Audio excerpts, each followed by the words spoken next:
Matthieu, chapitre 20. En effet, le royaume des cieux ressemble à un propriétaire qui sortit dès le matin afin d'embaucher des ouvriers pour sa vigne. Il se mit d'accord avec eux pour un salaire d'une pièce d'argent par jour et les envoya dans sa vigne. Il sortit vers 9 heures du matin et en vit d'autres qui étaient sur la place, sans travail. Il leur dit, « Allez aussi à ma vigne et je vous donnerai ce qui sera juste. » Et ils y allèrent. Il sortit de nouveau vers midi et vers 3 heures de l'après-midi, et il fit de même. Il sortit enfin vers 5 heures de l'après-midi et en trouva d'autres qui étaient là, sans travail. Il leur dit, « Pourquoi vous tenez-vous ici toute la journée sans travailler ?»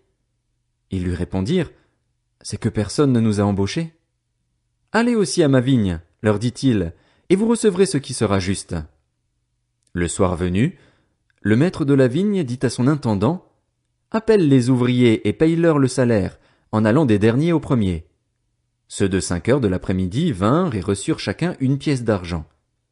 Quand les premiers vinrent à leur tour, ils pensèrent recevoir davantage, mais ils reçurent aussi chacun une pièce d'argent.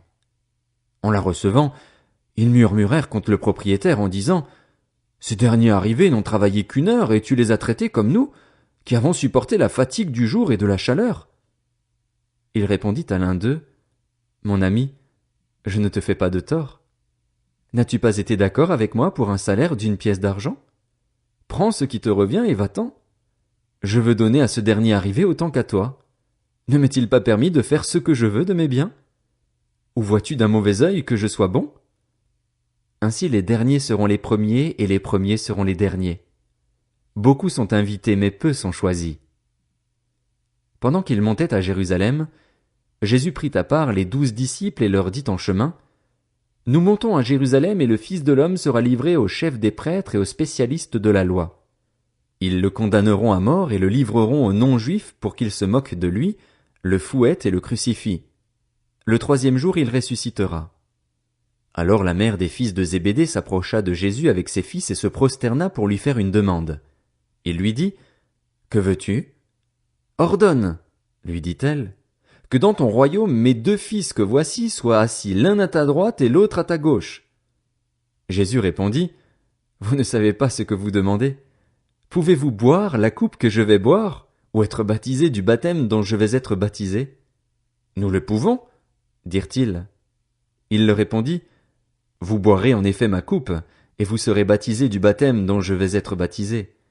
Mais quant à être assis à ma droite et à ma gauche, cela ne dépend pas de moi et ne sera donné qu'à ceux pour qui mon Père l'a préparé. » Après avoir entendu cela, les 10 autres furent indignés contre les 2 frères. Jésus les appela et leur dit, « Vous savez que les chefs des nations dominent sur elles et que les grands les tiennent sous leur pouvoir. Ce ne sera pas le cas au milieu de vous, mais si quelqu'un veut être grand parmi vous, il sera votre serviteur. Et si quelqu'un veut être le premier parmi vous, qu'il soit votre esclave.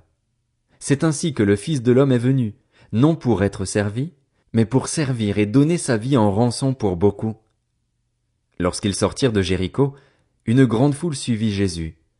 2 aveugles, assis au bord du chemin, entendirent que Jésus passait et crièrent, « Aie pitié de nous, Seigneur, fils de David !» La foule les reprenait pour les faire taire, mais ils crièrent plus fort, « Aie pitié de nous, Seigneur, fils de David !»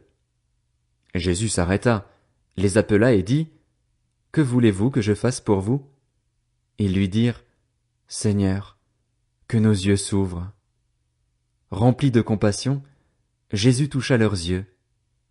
Aussitôt ils retrouvèrent la vue et ils le suivirent.